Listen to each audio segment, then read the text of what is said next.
Europe was holding its breath. Had Napoleon won or lost? There was fear in the London markets, because the battle at Waterloo would determine not only the fate of armies, but also the economic future of Europe. And right at that moment, Nathan Rothschild was said to appear calmer than everyone else, because the Rothschild family's information network was operating faster than many governments at the time. Today, this sounds normal. Back then, it was almost supernatural. The family had learned how power, not just money, actually worked. This story is not really about Waterloo, it's about what happens when a family discovers that information itself can become power, and how this power reacts for the family. Today, news spreads around the world within seconds. Phones, the internet, live broadcasts. But in the 1800s, information moved much more slowly, and sometimes receiving news just a few hours earlier could create a fortune. That was exactly one of the Rothschild family's greatest advantages: information, speed, and organization. To preserve this informational advantage, they managed their communication methods, connections, and networks with enormous secrecy. Family members living in different European cities remained in constant contact: London, Paris, Frankfurt, Vienna, Naples. The fact that 5 brothers operated banks in 5 major European financial centers was not simply a family connection. It was a system: couriers, private messengers, trade connections, bankers, ships, horseback messengers, and thousands of letters circulated among the Rothschild family. But these were not ordinary family letters. War reports, bond prices, political developments, gold transfers, possibilities of panic, countries entering crisis. Think about it. In the 1800s, a family spread across different European cities was constantly exchanging information with one another, almost like a private nervous system spread throughout the continent. And this is exactly why the Waterloo Story became legendary. Because according to the stories, Nathan Rothschild learned the outcome of the battle before most people in London. This is where the real question begins. What would you do in such a moment? Would you warn people? Would you wait? Or would you turn that information into power and money? What truly made the Rothschild family interesting was not simply that they were wealthy. It was that during moments of crisis, they seemed to know exactly what to do in their own favor. While people were experiencing fear and panic, the Rothschild family seemed to have learned how to create advantage from it. Perhaps this is exactly the part that has disturbed people for 2 centuries. Some people see this as extraordinary strategic intelligence. Others look at the exact same behavior and see opportunism. So which one is true? Maybe the answer changes depending on perspective. But in the end, they were the winners. If there was a competition, they seemed to understand the rules earlier than other people. They organized faster, gathered information faster, moved faster, and whether good or bad, they became extraordinarily successful inside this system. Maybe what disturbed people was not just power itself, but the feeling of how organized that power was. And the line between understanding the system and using it for your own advantage sometimes becomes extremely blurry. But if we truly want to understand such a family, we first need to stop choosing sides and start asking the right questions. What kind of world did these people actually grow up in? How did they begin to see power? Why did they become so controlled? Why did they prefer to remain invisible?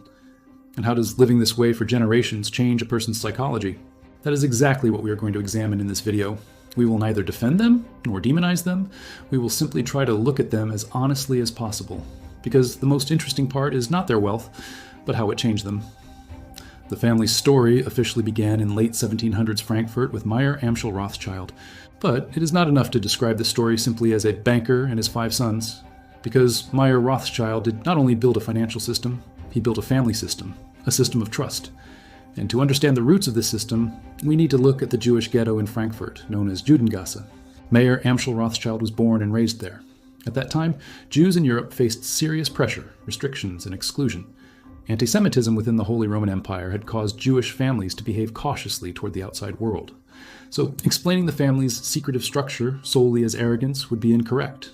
There was also a survival reflex behind it. The outside world was unreliable, politics were unstable, the law was not always protective, society was not always accepting. And in such an environment, the most reliable structure was family. Blood ties, kinship, a clan mentality, an internal network. For the Rothschilds, family was not merely an emotional bond. Family was a survival system. That is why placing his 5 sons in different centers across Europe was not merely a growth strategy. It was also a protection strategy. Not keeping all wealth in one location, not gathering all information in a single center, spreading the family across different countries, but keeping them connected internally through the same network of trust. It was an extraordinarily powerful system. The Rothschilds' secrecy was not merely a protection method, it was also the fuel of their financial success. A political development heard by James in Paris could reach Salomon in Vienna, And from there, Nathan in London. A crisis in one country could return as a financial decision to a brother in another city. It was a financial reflex system. Information circulated within the family, decisions accelerated, and market opportunities were seen earlier. Back then, gaining information early was sometimes like printing money. The family's true success was not merely money. It was their ability to hold on to the principles they obeyed for generations. Many people became wealthy, but few families managed to grow. There's an old English proverb about wealth: shirt sleeves to shirt sleeves in 3 generations. Meaning, one generation builds the wealth, the second generation expands it, and the third generation consumes it. And history often confirms this, because when wealth and prosperity arrive, discipline can disappear. Comfort replaces hunger. Children do not learn how to struggle. And eventually the system collapses, not because of outside enemies, but because of the family's own comfort. But most wealthy families disappeared within 3 generations. The Rothschilds didn't. And the system continued to grow across generations. How? Can this really be explained only by financial intelligence? Or is it standing on something much deeper? Because after a certain point, the issue stops being about money. Culture begins. A culture of family, of secrecy, of discipline, of continuity. Traces of this mentality can easily be seen in Meyer Amschel's will. This was not just a fortune. It was a blueprint for a dynasty that refused to fade away. The wealth should not be divided. Family secrets should not leave the family. Inheritance disputes should not become public. The size of the family fortune should not be disclosed.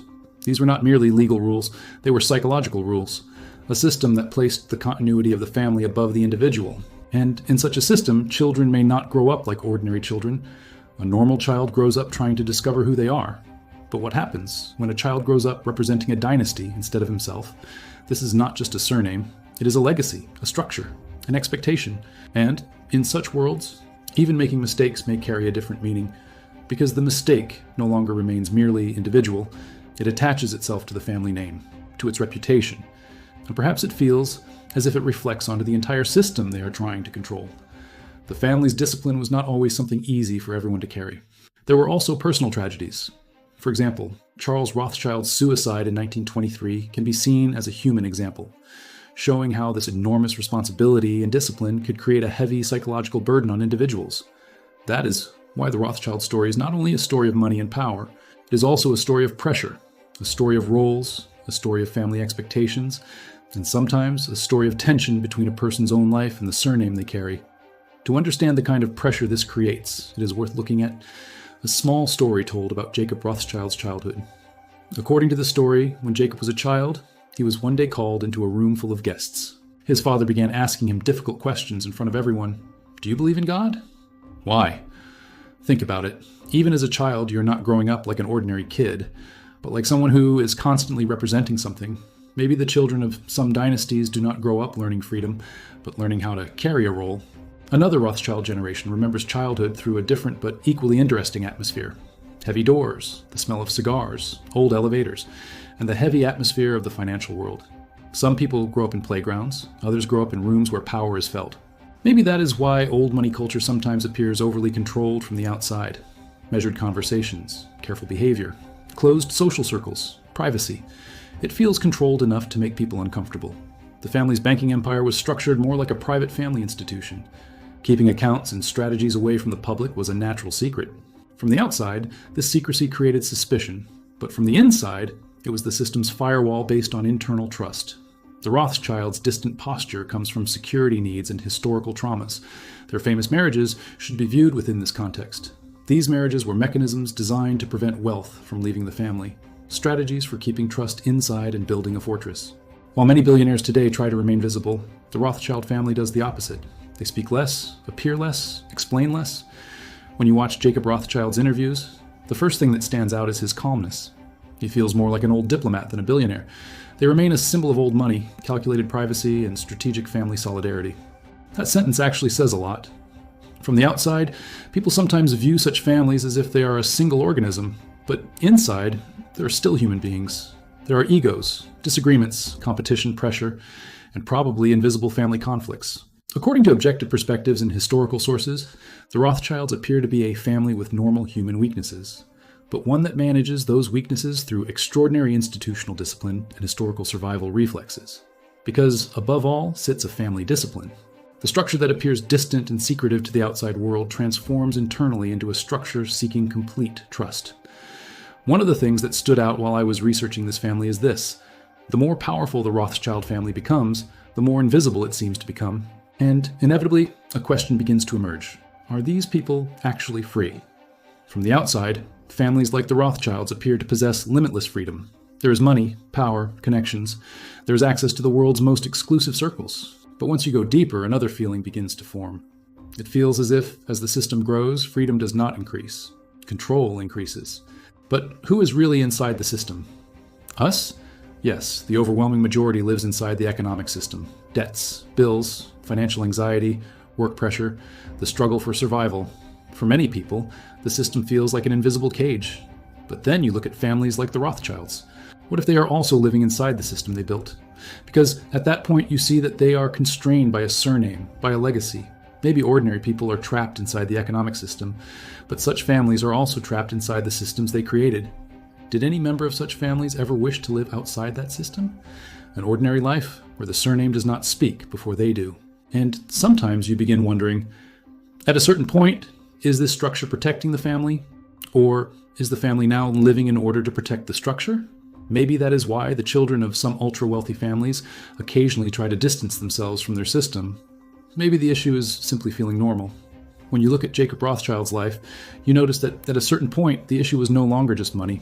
He focused on art, architecture, wine, old estates, cultural restorations, museums. If a person already possesses enough wealth to last generations, what do they begin chasing afterward? More money, power, or meaning? What is a human being actually searching for throughout life? Ultimately, is it simply the feeling of freedom? Psychological research suggests that over the long term, people seek control, meaning, and secure relationships more than anything else. But here, an interesting contradiction appears. Families like the Rothschilds may be among the most powerful people in the world, but at the same time, they may also be among the people with the fewest individuals they can truly trust. This may not simply be a legacy of secrecy inherited from Mayor Amschel. Maybe it is a truth digested over time. After a certain point, the issue may no longer be accessing the world, but protecting yourself from the world.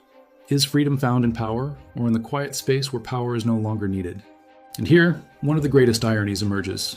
Families like the Rothschilds remained powerful for centuries despite being small in number, because important parts of financial systems, control mechanisms, information networks, and large portions of wealth remained concentrated in certain centers for a long time. That is why they managed to preserve their power.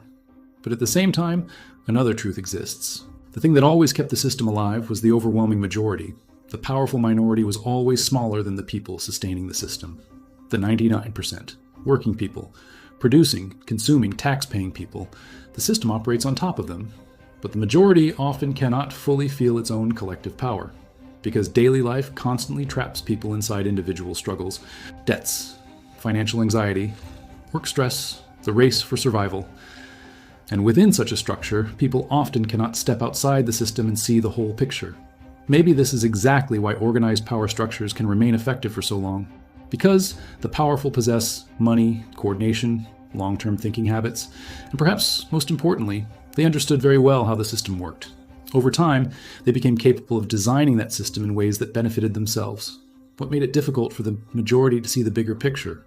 Deliberate measures designed to make them ignorant? The complexity of the system itself? The fact that daily life constantly traps people inside small struggles? Maybe all of them together. Because systems like this also require the majority in order to continue functioning. Wealthy people influence the rules of the system itself. In finance, information, connections, crisis management. And when all of these combine, power becomes structure. Maybe this is exactly the part that disturbs people the most, because people see an organized structure using it for its own advantage. But the ironic part is this. In reality, the true great power may still numerically belong to the 99%. And the basic keeping the system alive is this majority. The economy turns through their labor. Companies grow through their work. Governments function through their taxes. So theoretically, the greatest power actually belongs to the majority itself. But large power without organization often does not function as effectively as small power with organization. And perhaps one of history's greatest paradoxes is exactly this. Small but organized structures can often become more effective than large but fragmented communities. And here the most important point appears. If there truly exists an imbalanced system concentrating power around a small minority and harming majority, the right question is this. How does this situation change? What should the 99% do? What kind of awareness should they develop? What precautions should they take? With anger? With hatred? Or by truly understanding the system? Maybe the first step toward changing certain power structures is not hating them, but truly understanding them. That does not mean seeing them as justified. It simply means seeing reality more clearly. Sometimes traumas experienced in the past can create certain behaviors. Sometimes a family's inward-looking nature may come not from arrogance, but from a survival reflex. Sometimes power can become not only a privilege, but also a defense mechanism. But understanding all of this does not mean ignoring the inequalities created by the system. On the contrary. To build a fairer life, the system first needs to be seen correctly. Maybe the true task of the 99% is developing collective consciousness, analyzing reality, evaluating the future more clearly, turning scattered power into measured, controlled power. Because the issue is not only the Rothschild family, maybe the issue is human nature itself. Throughout history, power has always concentrated in certain centers. And whenever power emerged, people tried to approach it, benefit from it, and protect it. Perhaps the most disturbing part is this. If most people had access to the same information, the same power, and the same opportunities, they might not have behaved very differently. The story is not only the story of one family, it is a story about power, a story about human nature, a story about control, and perhaps that is why people feel both admiration and discomfort toward this family at the same time. Because in this family, people see one of the most extreme possibilities of human nature. If you value deep analysis over surface-level noise, consider joining our circle by subscribing. And if this perspective gave you something to think about, a like is the best way to let us know. Until next time.